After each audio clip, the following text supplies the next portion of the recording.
ಸ್ತೋತ್ರಗಳು ಅವನು ದಾಸರು ಕಳಿಸಿದ ಹೇಳುವಂತಹ ಒಂದು ಬೋಧನೆಯನ್ನು ನೀವು ಎಷ್ಟು ನೇರಕ್ಕೆ ಹಾರಿದ್ರು ಕೂಡ ಶ್ರೇಷ್ಠತೆಯನ್ನು ನೀನು ಪರಮಾತ್ಮ, ನಾನು ನಿನ್ನ ದಾಸ, ಆದ್ರಿಂದ ನಾನು ಕನಿಷ್ಠದಿಂದ ಕನಿಷ್ಠ ಮಟ್ಟಕ್ಕೆ ಹೋಗುತ್ತೇನೆ ಅಂತೇಳಿ ನಮಾಜನ್ನು ಅವರು ಪ್ರತಿಪಾದಿಸ್ತಾರೆ.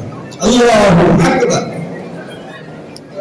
ಅಲ್ಲಿ ಸ್ವಲ್ಪ ಕೂತ್ಕೊಳ್ತಾರೆ.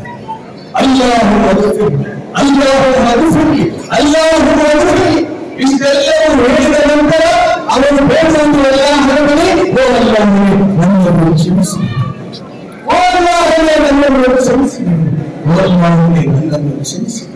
ಅಲ್ಲಾಹು ಅಕ್ಬರ್ ಇದನ್ನು ಎರಡು ಬಾರಿ ಹೇಳಲಾಗುತ್ತದೆ. ಸುಬ್ಹಾನ ರಬ್ಬಿಯಲ್ ಆಲಾ ಮಹೋನ್ನತವಾದ ನನ್ನ ಪ್ರಭುವೇ, ಸರ್ವ ಸ್ತುತಿ ಸ್ತೋತ್ರಗಳು ನಿನಗೆ. ಇದು ನಮಾಜಿನ ಒಂದು ರೀತಿಯ. ಇದೇ ರೀತಿ ಬೆಳಗಿನ ಜಾವ ಸಾಮೂಹಿಕವಾಗಿ 2 ಯೂನಿಟ್ ನಮಾಜ್ ನಿರ್ವಹಿಸಿ ಸರ್ವ ಸ್ತುತಿ ಸ್ತೋತ್ರಗಳು ನನ್ನನ್ನು ನಿಮ್ಮನ್ನು ಈ ಭೂಮಿಯ ಆಕಾಶಗಳನ್ನು ಹಾಗೂ ಅದರ ನಡುವೆ ಇರುವ ಸಕಲ ಚರಾಚರಗಳನ್ನು ಸೃಷ್ಟಿಸಿ ಪರಿಪಾಲಿಸುತ್ತಿರುವ ಆ ಏಕೈಕನು ಮಹೋನ್ನತನು ಆದಿಯು ಅನಂತನೂ ಆದಂತಹ ನಮ್ಮೆಲ್ಲರ ಸೃಷ್ಟಿಕರ್ತನಿಗೆ ವಹಿಸಿ ಆತನ ಅಪಾರ ಅನುಗ್ರಹಗಳು ವರ್ಷಿಸಲಿ. ಮಾನವ ಕಲ್ಯಾಣಕ್ಕಾಗಿ, ಮಾನವ ಮಾರ್ಗದರ್ಶನಕ್ಕಾಗಿ ಆಗಮಿಸಿದ ಸಕಲ ಪ್ರವಾದಿಗಳ ಮೇಲೆ, ಸಕಲ ಸಂದೇಶ ವಾಹಕರುಗಳ ಮೇಲೆ ಹಾಗೂ ಆತನ ಎಲ್ಲ ಸತ್ಯಸಂಧ ದಾಸರುಗಳ ಮೇಲೆ ಇವತ್ತಿನ ಈ ಮಸ್ಜಿದ್ ಕಾರ್ಯಕ್ರಮದಲ್ಲಿ ಆಗಮಿಸಿದ ನನ್ನೆಲ್ಲ ಸಹೋದರ ಸಹೋದರಿಯರನ್ನು ಬಹಳ ಆತ್ಮೀಯವಾಗಿ ಸ್ವಾಗತಿಸ್ತಾ ಇದ್ದೇನೆ. ತಾವೆಲ್ಲರೂ ಕೂಡ ಇವತ್ತು ಅಭಿನಂದನಾರ್ಹರು ಅಂತ ಹೇಳಿ ನಾನು ಹೇಳಲಿಕ್ಕೆ ಬಯಸ್ತೇನೆ. ಯಾಕಂತ ಹೇಳಿದ್ರೆ ಕೆಟ್ಟು ಹೋಗುತ್ತಿರುವಂತಹ ಈ ಸಮಾಜದಲ್ಲಿ ಇವತ್ತು ನಾವೆಲ್ಲರೂ ಕೂಡ ಒಬ್ಬ ದೇವರ ಸೃಷ್ಟಿಗಳು ಎಂಬ ನೆಲೆಯಲ್ಲಿ, ಒಂದು ತಂದೆ ತಾಯಿಯ ಮಕ್ಕಳು ಎನ್ನುವ ನೆಲೆಯಲ್ಲಿ ನಾವೆಲ್ಲರೂ ಕೂಡ ಅಲ್ಲಾಹನ ಭವನದಲ್ಲಿ ಸೇರಿದ್ದೇವೆ. ಇಸ್ಲಾಮಿನ ಪ್ರಕಾರ ಭೂಮಿಯ ಮೇಲೆ ಅತ್ಯಂತ ಪವಿತ್ರವಾದಂತಹ ಯಾವುದಾದರೂ ಜಾಗವಿದ್ದರೆ ಅದು ಮಸ್ಜಿದ್ಗಳು ಅಂತ ಕುರಾನ್. ಮಸ್ಜಿದ್ ಅಂದ್ರೆ ಏನು? ಈ ಜಗತ್ತಿನಲ್ಲಿ ಕೋಟ್ಯಾಂತರ ಮಸೀದಿಗಳು, ಆ ಎಲ್ಲ ಮಸೀದಿಯ ಕಾನ್ಸೆಪ್ಟ್ ಒಂದೇ ಆಗಿದೆ. ಎಲ್ಲ ಮಸೀದಿಗಳ ಕಾನ್ಸೆಪ್ಟ್ ಒಂದೇ ಆಗಿದೆ. ಎಲ್ಲ ಮಸೀದಿಗಳಲ್ಲಿ ನಡೆಯುವಂತಹ ಪ್ರಾರ್ಥನೆಯೂ ಕೂಡ ಒಂದೇ ಆಗಿದೆ. ಒಂದು ಮಸೀದಿಯಲ್ಲಿ ಒಂದು, ಇನ್ನೊಂದು ಮಸೀದಿಯಲ್ಲಿ ಇನ್ನೊಂದು ನಡೆಯುವುದು. ಇದು 2ನೇ ಕಾನ್ಸೆಪ್ಟ್. 3ನೇ ಕಾನ್ಸೆಪ್ಟ್, ಎಲ್ಲ ಮಸೀದಿಗಳು ಕೂಡ ಕಾಬತುಲ್ಲಾ ಕಿಬ್ಲಾಗೆ ಅಭಿಮುಖವಾಗಿದೆ. ಅದು ಜಗತ್ತಿನ ಯಾವುದೇ ಮೂಲೆಯಲ್ಲಿ ಇರಲಿ, ಎಲ್ಲ ಮಸೀದಿಗಳ ಕಿಬ್ಲಾಭಿಮುಖವಾಗಿ ಅದು ಕಾಬತುಲ್ಲಾ ಇದೆ. ಅಂದ್ರೆ ಇಡೀ ಜಗತ್ತಿನ ಮುಸ್ಲಿಮರು ಈ ಮಸೀದಿಗಳ ಒಳಗೆ ಕಾಬತುಲ್ಲಾ ಇದಕ್ಕೆ ನೇರವಾಗಿ ತನ್ನ ಮುಖವನ್ನು ಮಾಡಿ ನಮಾಜನ್ನು ನಿರ್ವಹಿಸ್ತಾರೆ. ಮಸೀದಿಯಲ್ಲಿ ಏನಿದೆ? ಮಸೀದಿಯಲ್ಲಿ 4 ಗೋಡೆಗಳು ಮಾತ್ರ, ಇಲ್ಲಿ ಯಾವುದೇ ಮೂರ್ತಿಗಳಿಲ್ಲ. ಇಲ್ಲಿ ಅಲ್ಲಾಹನ ಬೇರಾದ ಆರಾಧನೆಗೆ ಅವಕಾಶ, ಕೇವಲ ಅಲ್ಲಾಹನ ಆರಾಧನೆ ಮಾತ್ರ ಮಸೀದಿಯಲ್ಲಿ ಮಾಡಬೇಕು ಅಂತೇಳಿ ಆದೇಶ. ಮಸಾಜಿದಲ್ಲಿಲ್ಲಾಹಿ ಫಲಾ ತದ್ഉ ಮಅಲ್ಲಾಹಿ ಅಹದ. ನೀವು ಮಸೀದಿಯಲ್ಲಿ ಅಲ್ಲಾಹನ ಹೊರತು ಬೇರಾದ ಆರಾಧನೆಯನ್ನು ಕೂಡ ಮಾಡಬಾರದು ಹೇಳಿ ಆದೇಶಿಸಲಾಗಿದೆ. ಅವನ ಆರಾಧನೆ ಮಾತ್ರ ಇಲ್ಲಿ ನಡೆಯುತ್ತೆ. ಅವನ ಆರಾಧನೆಗೆ ಬರುವ ಮೊದಲು ಇಲ್ಲಿ ಕೆಲವು ವ್ಯವಸ್ಥೆಗಳು ನಮ್ಮ ಮಸೀದಿಯ ಹೊರಗಡೆ ಇದೆ. ಅಲ್ಲಿ ಒಂದು ಟಾಯ್ಲೆಟ್, ಬಾತ್ರೂಮ್, ಬೇಕಾದಂತ ಅಗತ್ಯಗಳು, ಅವನಿಗೆ ಏನಾದ್ರೂ ಅಗತ್ಯಗಳಿದ್ದರೆ ಅವನು ಅಲ್ಲಿ ಪೂರೈಸಿ. ಅದರ ನಂತರ ಒಂದು ವಜೂಖಾನ ಇದೆ, ಅದಕ್ಕೆ ಪಕ್ಕದಲ್ಲಿ ಎಲ್ಲ ಮಸೀದಿಗಳಲ್ಲಿ ಬರ್ತದೆ. ಆ ವಜೂಖಾನದಲ್ಲಿ ಪ್ರತಿಯೊಬ್ಬನು ಕೂಡ ತನ್ನ ಅಂಗಾಂಗಗಳನ್ನು ತೊಳೆದು ಮಸೀದಿಯ ಒಳಗೆ ಪ್ರವೇಶಿಸ್ತಾನೆ. ಮಸೀದಿಯ ಒಳಗೆ ಪ್ರವೇಶ ಯಾರಾದರೂ ಮಾಡಬೇಕಂತ ಹೇಳಿದ್ರೆ ಅವನು ತನ್ನ ಅಷ್ಟಾಂಗಗಳನ್ನು ತೊಳೆದು ಮಸೀದಿಯ ಒಳಗೆ ಪ್ರವೇಶ ಮಾಡ್ತಾನೆ. ಮಸೀದಿಯ ಒಳಗೆ ಬಂದ ತಕ್ಷಣ ಅವನಿಗೆ ಕಾಣ್ತಿರುವಂತದ್ದು ಮೆಹರಾಬ್. ಏನು ಅದು ಒಂದು ರೌಂಡ್ ಆಗಿ ಮೆಹರಾಬ್ ಇದೆ. ಅದರಲ್ಲಿ 2 ಉದ್ದೇಶಗಳು ಪೂರ್ತಿ ಆಗ್ತದೆ. ಒಂದನೇದಾಗಿ ಇಮಾಮರು ಆ ಮೆಹರಾಬಿನ ಒಳಗೆ ನಿಲ್ತಾರೆ, 1ನೇ ಉದ್ದೇಶ. 2ನೇ ಉದ್ದೇಶ, ಒಂದು ವೇಳೆ ಪವರ್ ಹೋಗಿ ಬಿಟ್ಟರೆ ಇಮಾಮರ ಶಬ್ದ ಇಡೀ ಮಸೀದಿಗೆ ಕೇಳ್ತದೆ ಅಂತ ಆರ್ಕಿಟೆಕ್ಟ್ ಡಿಸೈನ್ ನಿಂದ ಮೆಹರಾಬ್ ಅನ್ನು ಮಾಡಲಾಗ್ತದೆ. ಕರೆಂಟ್ ಹೋದ್ರೂ ಕೂಡ ಅವರು ಹೇಳುವಂತಹ ಆ ಏನು ಪ್ರಾರ್ಥನೆ ಇದೆ ಅದು ಇಂದಿನವರೆಗೂ ಕೂಡ ಕೇಳಬೇಕು ಹೇಳುವಂತ 2 ಉದ್ದೇಶಗಳು ಆ ಮೆಹರಾಬ್ನಲ್ಲಿ ಪೂರ್ತಿ ಆಗ್ತದೆ. ಅದೇ ರೀತಿಯಲ್ಲಿ ಮೆಹರಾಬಿನಲ್ಲಿ ಬಳಿಯಲ್ಲಿ ಒಂದು ಸಣ್ಣ ಪೀಠ ಇದೆ, ಭಾಷಣ ಪೀಠ. ಅದಕ್ಕೆ ಮಿಂಬರ್ ಅಂತ ಹೇಳಿ ಹೇಳಲಾಗ್ತದೆ. ಮಿಂಬರ್ ಅಂದ್ರೆ ಶುಕ್ರವಾರದ ಪ್ರವಚನ ಖತೀಬರು ಆ ಮಿಂಬರ್ನ ಮೇಲೆ ನಿಂತುಕೊಳ್ತಾರೆ. ಯಾಕಂತ ಹೇಳಿದ್ರೆ ಎಲ್ರಿಗೂ ಕೂಡ ಅವರು ಕಾಣಬೇಕು ಹೇಳುವಂತಹ ಉದ್ದೇಶ. ಇದನ್ನು ಕೂಡ ಪ್ರವಾದಿ ಮೊಹಮ್ಮದ್ ಸಲ್ಲಲ್ಲಾಹು ಅಲೈಹಿ ವಸಲ್ಲಂ ಸರಿಸುಮಾರು 1450 ವರ್ಷಗಳ ಹಿಂದೆ ಏನು ನಮಗೆ ತೋರಿಸಿಕೊಟ್ಟಿದ್ದಾರೆ ಅದೇ ಮಾರ್ಗದರ್ಶನದಲ್ಲಿ ಅದು ನಡೆಯುತ್ತದೆ. ಅದೇ ರೀತಿಯಲ್ಲಿ ಮಸೀದಿಯ ಮೇಲೆ ಮೀನಾರ್ಗಳಿವೆ. ಆ ಮೀನಾರುಗಳು ಏನು ಅಂತ ಹೇಳಿದ್ರೆ ಬೇರೆ ಕಟ್ಟಡಗಳಿಂದ ಪ್ರತ್ಯೇಕವಾಗಿ ಐಡೆಂಟಿಫೈ ಮಾಡ್ಲಿಕ್ಕಾಗಿ, ಇದು ಮಸೀದಿ ಅಂತೇಳಿ ಐಡೆಂಟಿಫೈ ಮಾಡ್ಲಿಕ್ಕಾಗಿ ಆ ಮೀನಾರುಗಳು ಇರುವಂತ. ಅದೇ ರೀತಿಯಲ್ಲಿ ಇದಕ್ಕೆ ಮುಸಲ್ಲ ಅಂತೇಳಿ ಯಾವ ನಾವು ಚಾಪೆಯ ಮೇಲೆ ನಮಾಜ್ ಮಾಡ್ತೀವಿ ಅದು ಮುಸಲ್ಲ ಆಗಿದೆ, ಮತ್ತು ಅದರ ಮೇಲೆ ನಮಾಜ್ ಮಾಡುವವನಿಗೆ ಮುಸಲ್ಲಿ ಅಂತೇಳಿ ಹೇಳಲಾಗ್ತದೆ. ಅಂದ್ರೆ ಎಷ್ಟು ಅಚ್ಚುಕಟ್ಟಾಗಿ ಆ ಮೀನನ್ನು ಇದರಲ್ಲಿ ಅಳವಡಿಸಲಾಗಿದೆ ಅಂದ್ರೆ ಮಾ ಹೇಳುವಂತಹ ಶಬ್ದ ಅಥವಾ ಎಂ ಹೇಳುವಂತಹ ಶಬ್ದ, ಮಸೀದಿ, ಮೀನಾರೆ, ಮೆಹರಾಬ್, ಮಿಂಬರೆ, ಮುಸಲ್ಲ, ಮುಸಲ್ಲಿ ಅಂದ್ರೆ ಒಂದು ಸರ್ವ ಸಂಪೂರ್ಣವಾದಂತಹ ಒಂದು ನಕ್ಷೆ ಇದರಲ್ಲಿ ನಮಗೆ ಕಾಣ್ತದೆ. ಒಂದು ಸಿಸ್ಟಮೆಟಿಕ್ ಆಗಿ ಇದು ಇದೆ ಅಂತ. ಮಸೀದಿಯ ಒಳಗಡೆ ನಾವು ಬಂದಾಗ ಇಲ್ಲಿ ನಾವು ಪ್ರಾರ್ಥನೆಯನ್ನು ನೆರವೇರಿಸ್ತೇವೆ.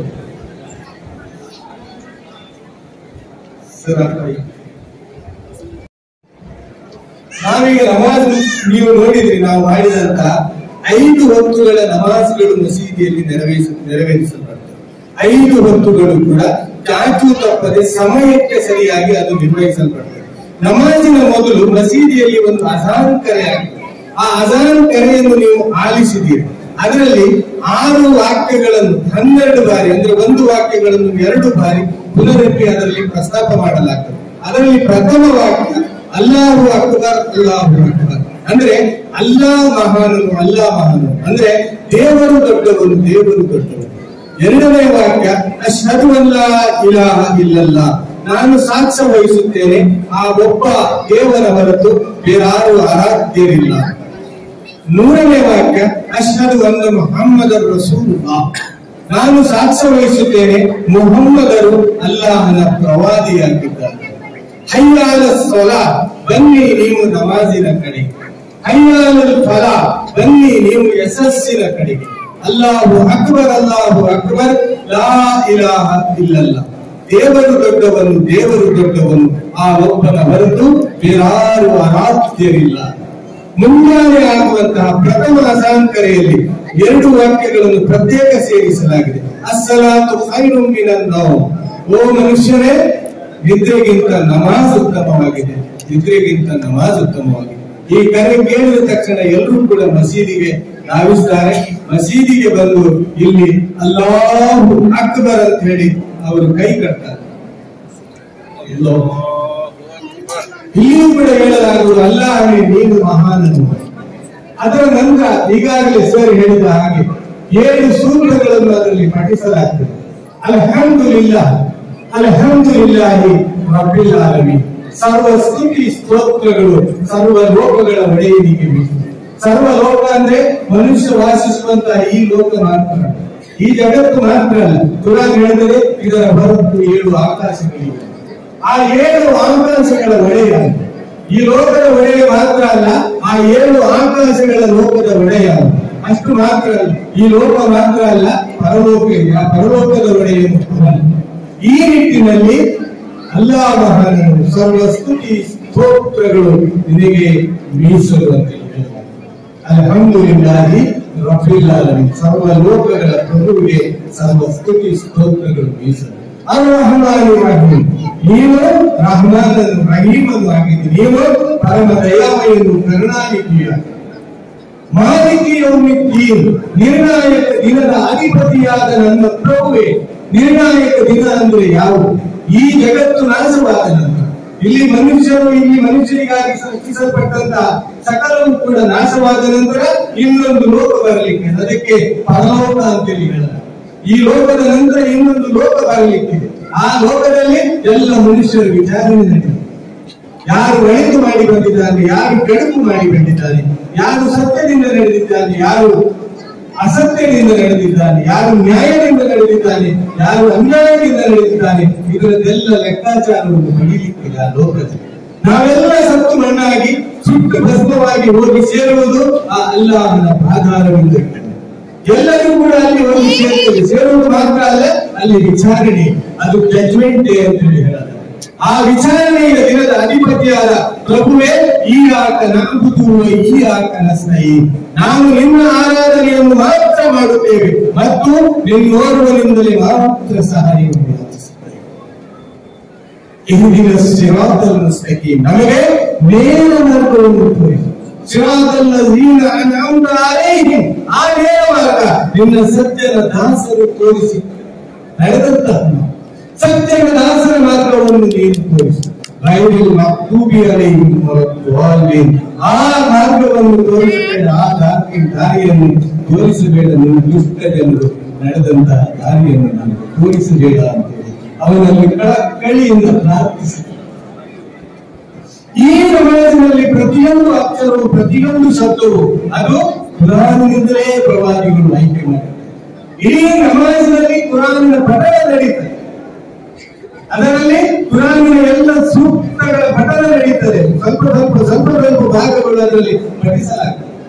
ಅದರಲ್ಲಿ ಕೆಲವೊಮ್ಮೆ ಯಾ ಅಯ್ಯುಹನ್ನಾಸ್ ಇನ್ನಾ ಖಲಕ್ನಾಕುಂ ಮಿನ್ ಝಕರಿನ್ ವ ಉನ್ಸಾ ವಜಅಲ್ನಾಕುಂ ಶುಊಬನ್ ವ ಕಬಾಯಿಲ ಲಿತಾರಫು ಇನ್ನ ಅಕ್ರಮಕುಂ ಇಂದಲ್ಲಾಹಿ ಅತ್ಕಾಕುಂ ಅಂತೇಳಿ ಕೂಡ ಪಠಿಸಲಾಗ್ತದೆ. ಓ ಮನುಷ್ಯರೇ, ನಿಮ್ಮನ್ನು ಒಂದು ಗಂಡು ಮತ್ತು ಒಂದು ಹೆಣ್ಣಿನಿಂದ ಸೃಷ್ಟಿಸಲಾಗಿದೆ. ನೀವು ಪರಸ್ಪರ ಪರಿಚಯ ಪಟ್ಟುಕೊಳ್ಳಲಿಕ್ಕಾಗಿ ನಿಮ್ಮನ್ನು ವಿವಿಧ ಗೋತ್ರಗಳಾಗಿ ಪಂಗಡಗಳಾಗಿ ವಿಂಗಡಿಸಿದೆ. ನಿಮ್ಮಲ್ಲಿ ಶ್ರೇಷ್ಠತೆ ಯಾರಿಗೆ ಅಂದ್ರೆ ಯಾರು ಹೆಚ್ಚು ದೇವರನ್ನು ಭಯಪಟ್ಟು ಜೀವನ ನಡೆಸುತ್ತಾರೋ ಅವನಿಗೆ ಶ್ರೇಷ್ಠತೆ ಇರುತ್ತದೆ. ಎಲ್ಲ ಮನುಷ್ಯರನ್ನು ಈ ನಮಾಜಿನಲ್ಲಿ ಕುರಾನ್ ಜೋಡಿಸುತ್ತದೆ. ನೀವೆಲ್ಲರೂ ಕೂಡ ಒಬ್ಬ ದೇವರ ಸೃಷ್ಟಿಗಳನ್ನು ಹೇಳುವಂತಹ ಕಲ್ಪನೆ ನಮಾಜ್ ಕೊಡ್ತಾರೆ. ನೀವೆಲ್ಲರೂ ಕೂಡ ಒಂದು ತಂದೆ ತಾಯಿಯ ಮಕ್ಕಳನ್ನು ಹೇಳುವಂತಹ ಒಂದು ಕಾನ್ಸೆಪ್ಟ್ ನಮಾಜ್ ಕೊಡ್ತಾರೆ. ಅದೇ ರೀತಿಯಲ್ಲಿ ನಿಮಗೆ ಹುಟ್ಟಿನ ಆಧಾರದ ಮೇಲೆ ಶ್ರೇಷ್ಠತೆ ಇಲ್ಲ, ದೇವ ಭಯದ ಆಧಾರ ಮಾತ್ರ ಶ್ರೇಷ್ಠತೆ ಅಂತ ಹೇಳಿ ಕುರಾನ್ ಪ್ರತಿಪಾದಿಸ್ತಾರೆ. ಒಂದು ಸಮಾಜಮುಖಿಯ ಜನರನ್ನು ಜೋಡಿಸುವಂತ, ಜನರನ್ನು ಒಂದು ಕಡೆಗೆ ತರುವಂತ, ಎಲ್ಲರನ್ನು ಕೂಡ ಒಬ್ಬ ದೇವರ ಆರಾಧನೆಗೆ ಒಳಪಡಿಸುವಂತಹ ಒಂದು ವ್ಯವಸ್ಥೆ ಈ ನಮಾಜಿನಲ್ಲಿ. ಅದರ ನಂತರ ಅಲ್ಲಾಹು ಅಕ್ಬರ್, ಅಲ್ಲಾಹ್ ಮಹಾನ್ ಅಂತ ಹೇಳಿ ಭಾಗಲಾಗ್ತದೆ ನಮಾಜಿನಲ್ಲಿ. ಅದರಲ್ಲಿ ಪಠಿಸಲಾಗ್ತದೆ ಸುಬ್ಹಾನ ರಬ್ಬಿಯಲ್ ಅಜೀಮ್, ಮಹಾನರಾದ ನನ್ನ ಪ್ರಭುವೇ, ಸರ್ವ ಸ್ತುತಿ ಸ್ತೋತ್ರಗಳು ನಿನಗೆ ಮೀಸಲು. ಸಮಿಯಲ್ಲಾಹು ಲಿಮನ್ ಹಮೀದ, ರಬ್ಬನಾ ವಲಕಲ್ ಹಮ್ದು.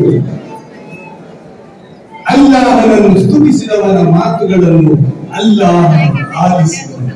ಒಂದು ಗ್ಯಾರಂಟಿ ನಮಾಜ್. ನೀವು ಯಾವ ಪ್ರಾರ್ಥನೆಗಳನ್ನು ನಮಾಜಿನಲ್ಲಿ ಯಾರನ್ನು ನೀವು ಕರೆದಿದ್ದೀಯೋ ಅವರ ಪ್ರಾರ್ಥನೆಯನ್ನು ಅಲ್ಲಾಹನು ಕೇಳುತ್ತಾನೆ. ಅಲ್ಲಾಹನನ್ನು ಸ್ತುತಿಸಿದವರ ಮಾತುಗಳನ್ನು ಅಲ್ಲಾಹನು ಕೇಳಿದನು. ಸರ್ವ ಸ್ತುತಿ ಸ್ತೋತ್ರಗಳು ನಿನಗೆ ಮೀಸಲು ಹೇಳುವಂತಹ ಪ್ರತಿಪಾದನೆ. ತದನಂತರ ಅಲ್ಲಾಹು ಅಕ್ಬರ್, ಶಾಸ್ತ್ರವನ್ನುತ್ತಾರೆ ನಮಾಜಿನಲ್ಲಿ, ಶಾಸ್ತ್ರವನ್ನುತ್ತಾರೆ ನಮಾಜಿನಲ್ಲಿ. ಅಲ್ಲಿ ಹೇಳುವುದು ಸುಬ್ಹಾನ ರಬ್ಬಿಯಲ್ ಅಲಾ, ಪರಮೋನ್ನತನಾದ ನನ್ನ ಪ್ರಭುವೇ, ಸರ್ವ ಸ್ತುತಿ ಸ್ತೋತ್ರಗಳು ನಿನಗೆ ಮೀಸಲು. ಅವನು ಪರಮೋನ್ನತ, ದಾಸನು ಪರಮ ಕನಿಷ್ಠ ಹೇಳುವಂತಹ ಒಂದು ಬೋಧನೆ ನಮಾಜ್. ನೀನು ಎಷ್ಟು ಮೇಲಕ್ಕೆ ಹಾರಿದ್ರು ಕೂಡ ಶ್ರೇಷ್ಠತೆ ಇರುವುದು ಅವನಿಗೆ ಮಾತ್ರ. ನೀನು ಪರಮೋನ್ನತ, ನಾನು ನಿನ್ನ ದಾಸ, ಆದ್ರಿಂದ ನಾನು ಕನಿಷ್ಠದಿಂದ ಕನಿಷ್ಠ ಮಟ್ಟಕ್ಕೆ ಹೋಗಿದ್ದೇನೆ ಅಂತ ಹೇಳಿ ನಮಾಜಿನಲ್ಲಿ ಅವನು ಪ್ರತಿಪಾದಿಸ್ತಾನೆ. ಅಲ್ಲಾಹು ಅಕ್ಬರ್. ಅಲ್ಲಿ ಸ್ವಲ್ಪ ಹೊತ್ತು ಕೂತ್ಕೊಳ್ತಾರೆ. ಅಲ್ಲಾಹು ಮಗ್ಫಿರ್ಲಿ, ಅಲ್ಲಾಹು ಮಗ್ಫಿರ್ಲಿ, ಅಲ್ಲಾಹು ಮಗ್ಫಿರ್ಲಿ. ಇಷ್ಟೆಲ್ಲವೂ ಹೇಳಿದ ನಂತರ ಅವನು ಬೇಡುವುದು ಅಲ್ಲಾಹನ ಬಳಿ, ಓ ಅಲ್ಲಾಹನೇ ನನ್ನನ್ನು ಕ್ಷಮಿಸಿ, ಓ ಅಲ್ಲಾಹನೇ ನನ್ನನ್ನು ಕ್ಷಮಿಸಿ, ಓ ಅಲ್ಲಾಹನೇ ನನ್ನನ್ನು ಕ್ಷಮಿಸಿ. ಅಲ್ಲಾಹು ಅಕ್ಬರ್. ಇದನ್ನು 2 ಬಾರಿ ಮಾಡಲಾಗ್ತದೆ. ಸುಬ್ಹಾನ ರಬ್ಬಿಯಲ್ ಅಲಾ, ಮಹಾನ್ನತನಾದ ನನ್ನ ಪ್ರಭುವೇ, ಸರ್ವ ಸ್ತುತಿ ಸ್ತೋತ್ರಗಳು ನಿನಗೆ. ಇದು ನಮಾಜಿನ ಒಂದು ಯೂನಿಟ್. ಈಗ ಇದೇ ರೀತಿ ಬೆಳಗಿನ ಜಾವ ಸಾಮೂಹಿಕವಾಗಿ 2 ಯೂನಿಟ್ ನಮಾಜ್ ನಿರ್ವಹಿಸಲು